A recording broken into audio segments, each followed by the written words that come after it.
And who says the iPhone can't play games? Let's talk about that. Hello and welcome to Modern Broadcast. In today's episode, we're going to be doing a unboxing and feature demonstration of the BackBone controller made for iPhone. There are two versions of this controller, one being a black, kind of inspired by Xbox controller, and the one that I have here is the PlayStation inspired. So let's go ahead and get started with the unboxing. Onif, Kniff. Handy dandy safety kniff, where are you? Well, the knife's a lost cause, but I did find this here, so I'm going to go ahead and just get this box open.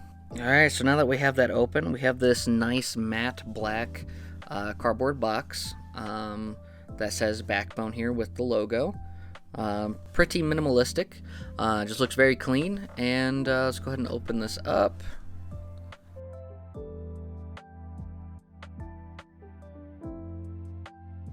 Alright, and so here we have the controller, and at the top of the box, I don't know if you can see that, there we go, it looks like it comes with an adapter for the iPhone 13 Pro and 13 Pro Max, and that's actually what my phone is, so I guess we'll be utilizing that. Okay, and here we have it. The nice thing about this controller is that there is no need for batteries, or it's not a rechargeable battery.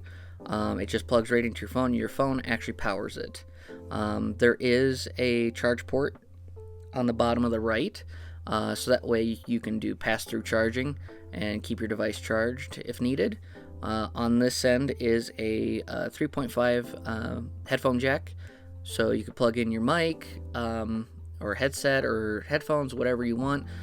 You should hypothetically be able to still use like your AirPods with the Bluetooth connectivity, because I mean, it's just your phone. I don't see why that would hinder it, but no, this is nice. It feels more sturdy than the Razer Kinshi.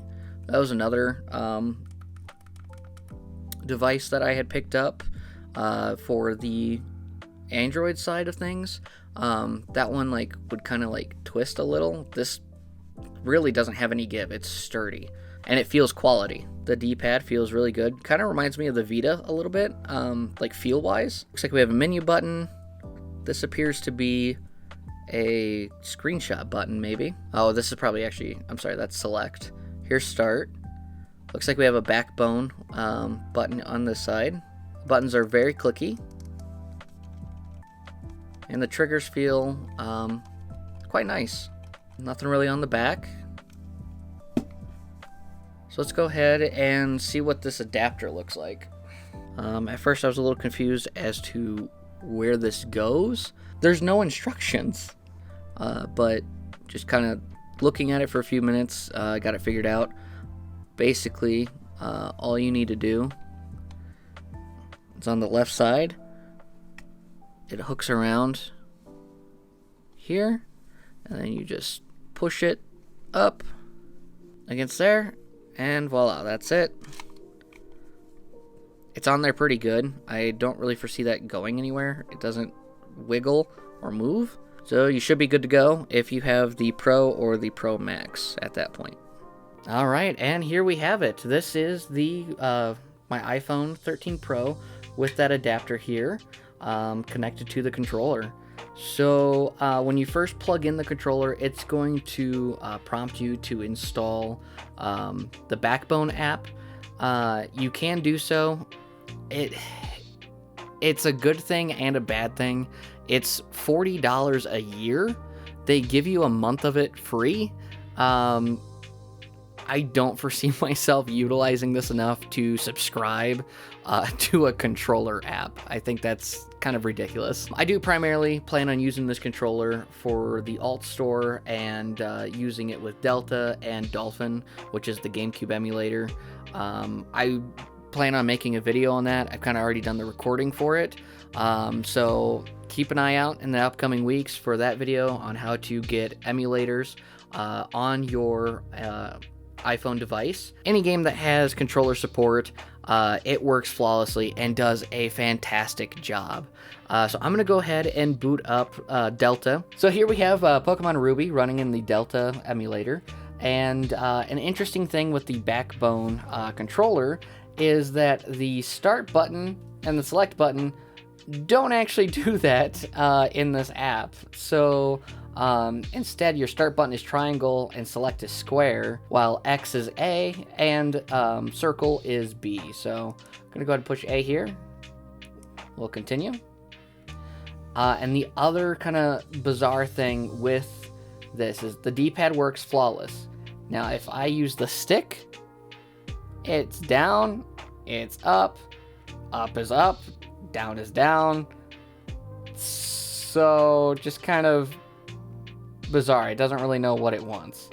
And I have not found a way to remap those controls, but if you use the D-pad, it works flawlessly. Also, I gotta say that the iPhone display is absolutely gorgeous in playing at least Game Boy Advance games. That's the only system that I put on the iPhone. It's quite clear. It looks like it upscales it. Just overall a great experience. And even not having a controller, the on-screen controls that are default with the Delta emulator is really good and very responsive. Definitely worth checking out. All right, and here we have Animal Crossing working on the BackBone controller. So one thing you have to do with this is you have to swipe down, push that down arrow. That's kind of hard to see on camera here, but the down arrow there, go to settings and change it to actually use the controller instead of the touchscreen controls. We're running at 100%. It's flawless. The sound is good. I do have it off for copyright reasons. And so by default, again, this start button is not actually a start button in the Dolphin emulator either. Instead, your start button is L1, which is interesting. That's by default. So I don't know if there's, again, I don't know if there's a way to change that. It's not that much of a hindrance. Every other button registers as it should properly.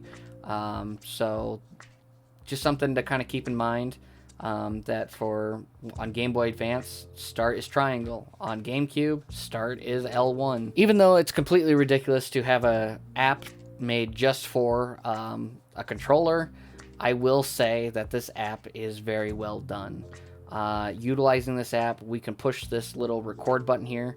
If we tap it, it will record our screen, and if we hold it, it will take a picture.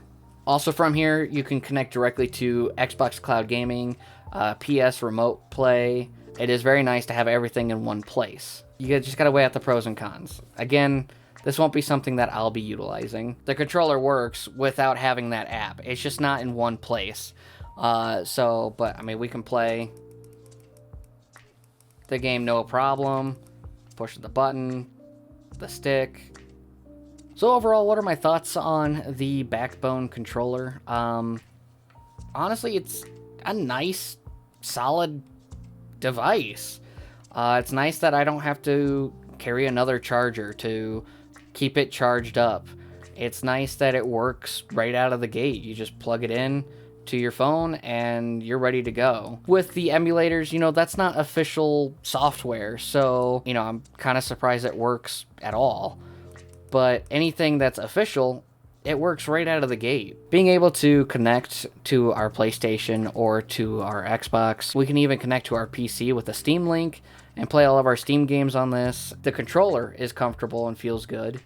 It's a well-built controller. I think the app is too much. I think $40 a year just to have everything in one place. I think that's a bit absurd, but, to each their own on that. Thank you so much for watching. If you enjoyed this video, please consider leaving a like and subscribe. What are your thoughts on the BackBone controller? Also, December 5th is our 1-year anniversary of uploading videos on YouTube. Whether you've been here from the beginning or this is your first video that you've seen, thank you. Have a great week, everyone, and take care.